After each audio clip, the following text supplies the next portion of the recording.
Good morning, children. Last session you had learnt about early Vedic period and I had stopped with political structure. I hope you remember. Yeah? Okay, let's continue now.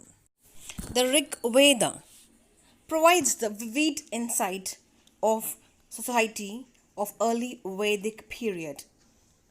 In this period, the Aryan families lived in villages, and society in the early Vedic period was semi nomadic in nature.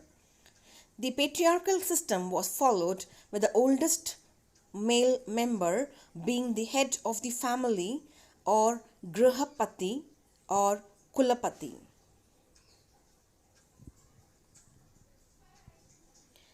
The son of the Grihapati takes over the responsibility after his father's death. Let's see now the position of women. Women were given respect in the early Vedic period. A daughter of 16 or 17 years old were allowed to choose their husband, called Swayamvar. Widow remarriage was permitted, but child marriage does not exist. Women could participate in the yagna and perform sacrifices. They participated in the public assemblies, and there were several women scholars like Lopamudra, Visvavara, Gosha, Sikata, Nivavari, and Appala. The caste system of ancient India. Brahmanas, Kshatriyas, Vaishya, and Shudra. Look at the picture here, children. Brahmins, they were the priests.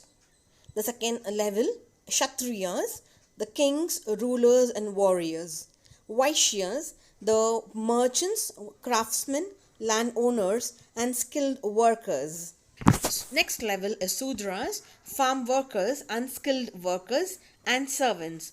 And the last level we have Dalits, untouchables. They are street sweeper, clean up the human animal waste, deal with dead bodies, and outcast.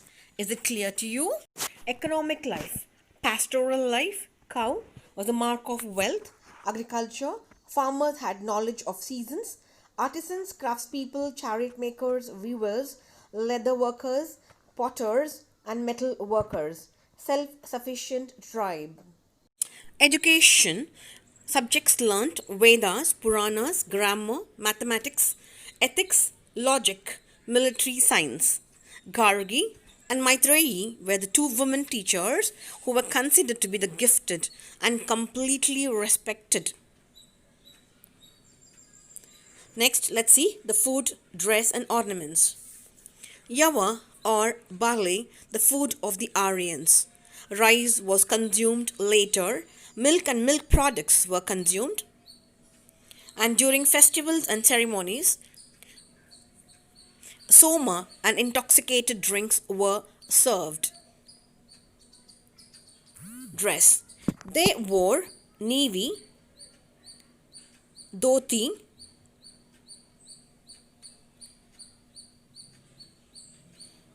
shirt or vasa,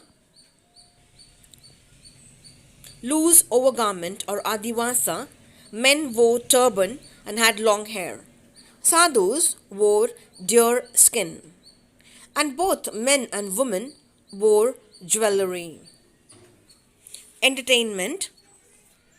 It consists of chariot racing, horse racing, dancing, singing, and hunting.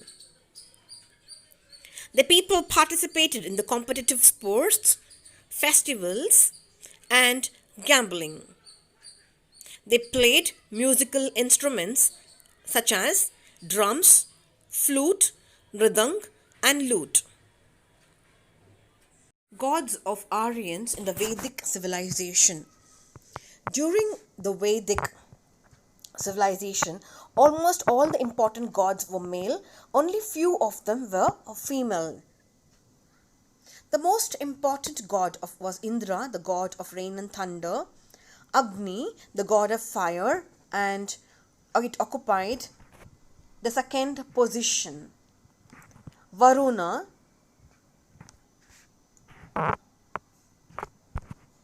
the upholder of the cosmic order, Surya, the sun god, Yama, the god of death, Soma, the god of plant,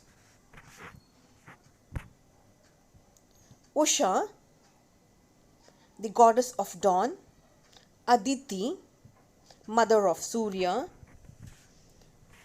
Saraswati, goddess of river, Prithvi, art goddess,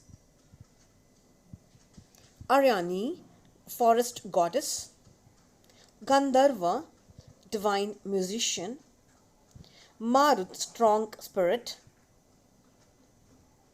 Chayu, father of heaven. Aryans believed that all these gods of indifferent forms were one supreme being who is the creator of this universe.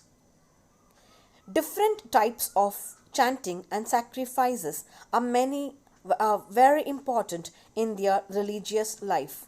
The Brahmins performed different sacrifices. In the early Vedic age, they performed different types of sacrifices for children, cattle,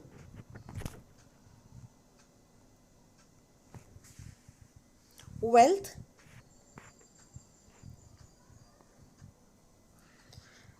and not for spiritual upliftment. Is it clear to you, children? The early Vedic people chanted mantras in the open field and gave offerings to God. The course of early Vedic period lost their prominence and merged supreme war. This included Brahma, Vishnu, and Shiva. Brahma is the creator, Vishnu is the preserver, and Shiva is the destroyer. The Vedic period, there were different types of female goddesses: Lakshmi, Durga, Pari, and Parvati. The gods were called Devas or Div. Div means shining in the Rig Vedic language.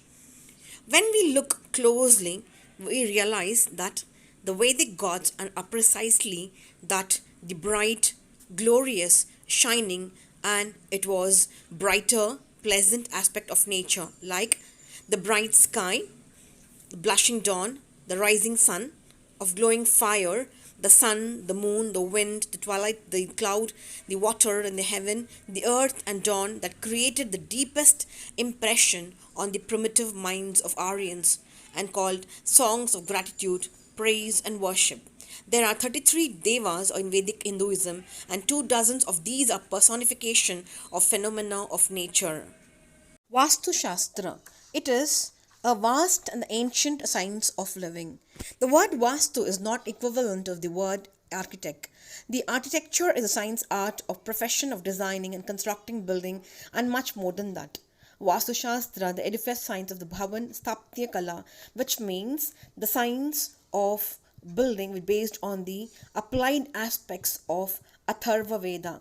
Vastu Shastra is an ancient science which is one of the most important features of Indian heritage. The life of the human beings by many factors like his fate, karma, and surroundings, but the right influence of Vastu can make sweet things sweeter.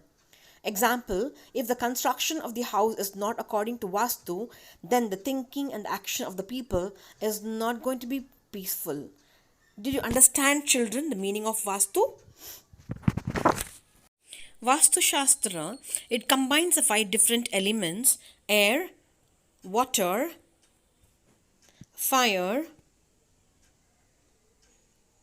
earth, and space to send out positive energies and bring out a harmonious and balanced growth between human and their natural environment. The earliest known master of Vastu Shastra was Mayan Dhanava, also recognized as the founder of this tradition.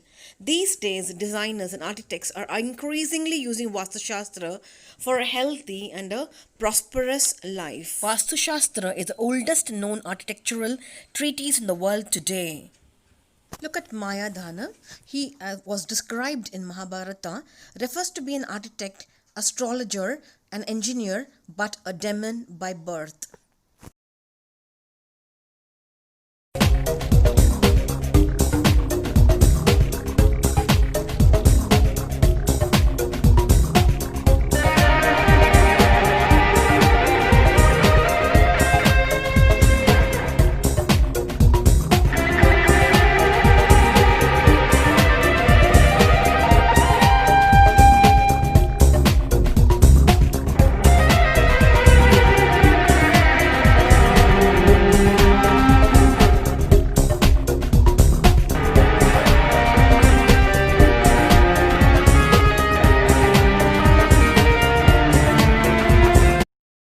Here ends the early Vedic period. Thank you, children. You have a pleasant day, and we'll meet up in the next session, later Vedic period. Bye bye.